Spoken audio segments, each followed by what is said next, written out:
सलाम everyone, hope you all are doing well. तो आज हमारे पास बहुत मज़े की ख़बरें हैं। ख़बरें तो नहीं, ये र्यूमर्स हैं। तो आइए इन सब पे डिस्कस करते हैं। इनमें से कुछ सैड हैं और कुछ सही हैं, यानी ज़्यादा अच्छी ख़बरें नहीं हैं, लेकिन चलिए सब पे एक एक करके नज़र डालते हैं। और हाँ, मज़े की बात, आज के हमारे एपिसोड में दोनों सेगमेंट होंगे, एक क्रिकेट का और दूसरा WWE का। फुटबॉल का भी थोड़ा सा पोर्शन इंक्लूडेड है, यानी आज तीनों सेगमेंट आज इस एपिसोड में हम कवर करेंगे। तो वीडियो इंटरेस्टिंग होने वाला है, एंड तक ज़रूर देखिएगा। सबसे पहले क्रिकेट के सेगमेंट पे नज़र डालते हैं और हम डिस्कस करते हैं बांग्लादेश और न्यूजीलैंड के मैच को, जो कि बारिश की वजह से कॉल ऑफ कर दिया गया है। लेकिन यार, इसमें एक चीज़ मैंने नोटिस की है कि न्यूजीलैंड अच्छा परफॉर्म नहीं, ये इस वजह से क्योंकि बांग्लादेश ने अपने हिसाब की पिचेस बनाई हैं और इसी वजह से बड़े टूर्नामेंट्स में फ़ेल होते हैं जब ये बाहर जाते हैं खेलने।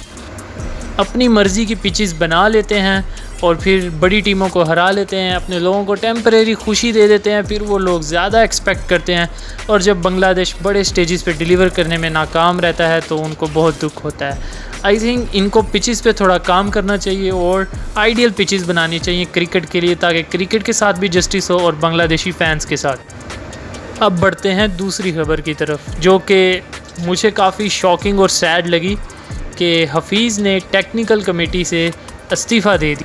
जिन लोगों को नहीं पता कि टेक्निकल कमेटी क्या है, उसका काम क्या है, तो उनको मैं थोड़ा सा ब्रीफ इंट्रो देता चलूँ कि टेक्निकल कमेटी का काम है कि ओवरऑल डोमेस्टिक के साथ साथ इंटरनेशनल क्रिकेट रिलेटेड जो भी चीज़ें हैं उनको मैनेज करना या उनके ऊपर रिकमेंडेशन देना।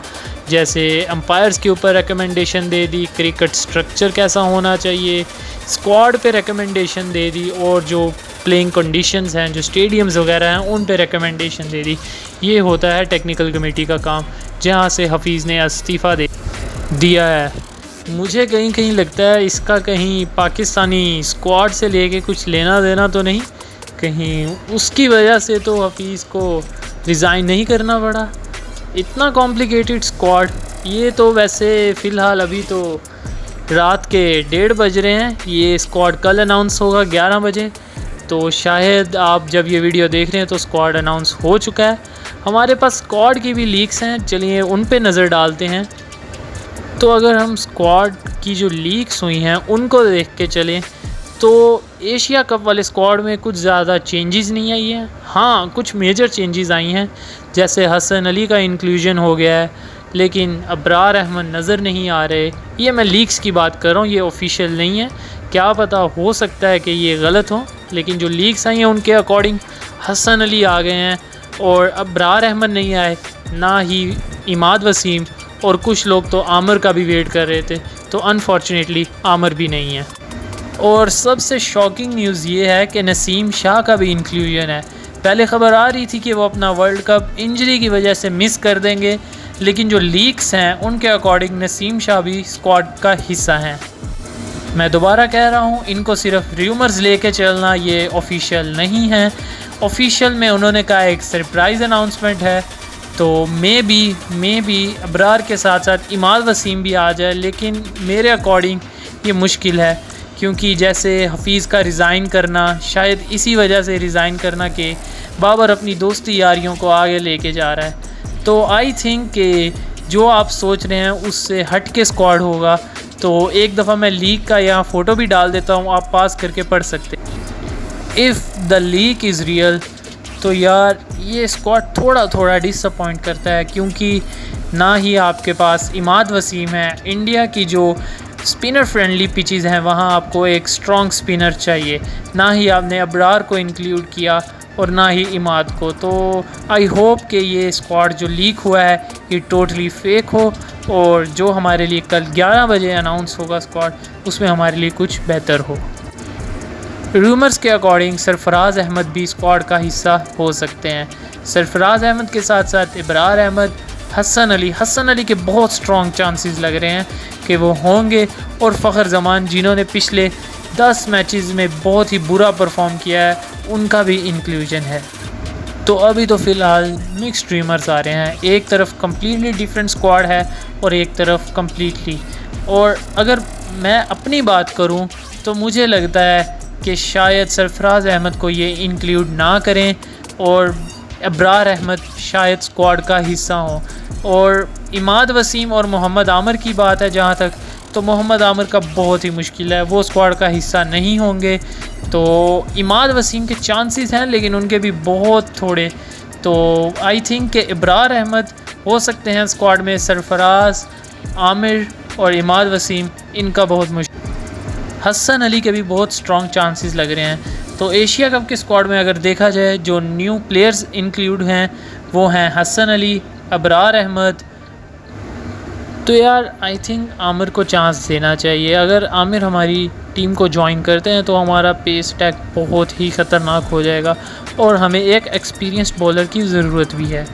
तो एक तो आमिर का ईगो और दूसरी तरफ बाबर साहब का, तो ये पाकिस्तानी टीम के लिए बहुत मुश्किल है। पाकिस्तानी टीम में भी पॉलिटिक्स, दोस्ती यारियाँ घुस चुकी हैं जिसकी वजह से आज हफीज़ ने रिज़ाइन दे दिया है। तो फ्यूचर अच्छा नज़र नहीं आ रहा। Let's hope for the best.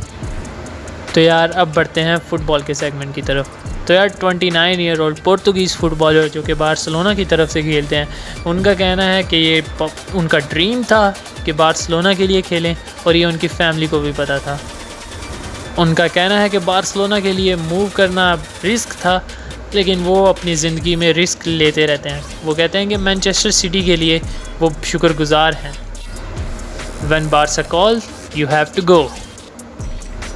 तो अब बात करते हैं यार बहुत ही अजीब व ग़रीब ख़बर की। मुझे तो लगता है ये फ़ेक है लेकिन ये ट्विटर पे काफ़ी वायरल हो रहा है तो सोचा कि आपके साथ डिस्कस कर दूं। तो क्रिस्टियानो रोनाल्डो, उनके बारे में बहुत ही स्ट्रॉन्ग रूमर है कि वो WWE में अपना डेब्यू करेंगे। जी हाँ, ये न्यूज़ सर्कुलेट कर रही है पूरे ट्विटर पे। वो जॉन सीना के साथ वो नवंबर के शुरू में WWE में एंटर होंगे क्योंकि सऊदी अरब में WWE का एक इवेंट है क्राउन ज्यूल और रोनाल्डो भी सऊदीया में है। तो यहाँ रोनाल्डो की एक स्पेशल एंट्रेंस एक्सपेक्टेड है। ज़्यादा आप एक्सपेक्टेशन मत लगा लेना, ये ना हो कि बाद में रोना। As far as I am concern मुझे लगता है कि ये न्यूज़ फेक है। अगर ये रियल होती भी है तो वो अपनी एक स्पेशल एंट्रेंस दे सकते हैं लेकिन उनका डेब्यू ये कुछ ज़्यादा ही हो गया। 4 नवंबर को शुरू होने वाले सऊदीया में WWE के इवेंट में हम देखेंगे कि ये बात रियल है या फेक। स्पीकिंग ऑफ WWE, मेरे पास एक बहुत ही सैड न्यूज़ है। डॉल्फ ज़िगलर जो कि WWE की तरफ से काफ़ी अरसे से रेसलिंग खेलते आ रहे थे, जी नहीं वो मरे नहीं हैं, उनको WWE ने रिलीज़ कर दिया है। तो ये काफ़ी यार दुख की बात है। वो उनके बहुत अच्छे सुपरस्टार्स थे और मेरे चाइल्डहुड में भी मैंने उन्हें बहुत देखा है, बहुत ही टैलेंटेड थे। तो आई थिंक ये बहुत ही बुरा मूव है अगर WWE वालों ने खुद किया है। तो अब आई थिंक कि वो AEW ही ज्वाइन करेंगे along side dean Ambrose and other. अब तो वो डीन एम्ब्रोज नहीं रहे, John Moxley, along side John Moxley, CM पंक और वो क्या था समोआ जो, हाँ उनके साथ। तो ये WWE के लिए बहुत बड़ा धचका मैं कहूँगा। बहुत ही टैलेंटेड सुपरस्टार थे। तो आज के लिए बस इतना ही, यही थी हमारे मज़े की न्यूज़। तो चैनल को सब्सक्राइब करें और अपने दोस्तों के साथ शेयर ज़रूर करें। Thank you.